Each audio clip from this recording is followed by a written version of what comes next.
3 നേരം പട്ടിണിയില്ലാതെ കഴിയാനുള്ള ഭക്ഷണമുണ്ട്, അല്ലാഹു ജീവിക്കാനുള്ള സമ്പത്ത് കൊടുത്തിട്ടുണ്ട്. മതി പടച്ചവന്.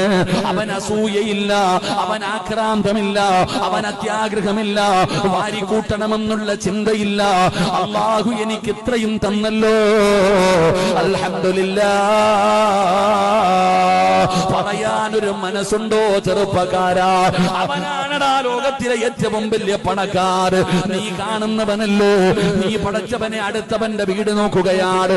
അയൽവാസികളുടെ വീട് കണ്ടിട്ട് പറയുന്നു, ഇതിനേക്കാളും വീട് നിനക്ക് വേണം, ഇതിനേക്കാളും വലിപ്പമുള്ള വീട് വേണം, അവന്റെ വീട്ടിൽ കിടക്കുന്നതിനേക്കാൾ വലിയ കാറ് നിനക്ക് വേണം. പടച്ചവനെ അവന്റെ കടയിലെ കച്ചവടത്തിനേക്കാൾ നിന്റെ കടയിലെ കച്ചവടം വേണം. നിനക്ക് ആർത്തിയാണ്, നിനക്ക് അത്യാഗ്രഹമാണ്. എങ്കിലെ ചെറുപ്പക്കാരാ, കടത്തിണ്ടെങ്കിൽ കിടക്കുന്നവരെ നോക്കടാമോര്. ഈ റോഡിൽ കുടികിടക്കുന്നവർ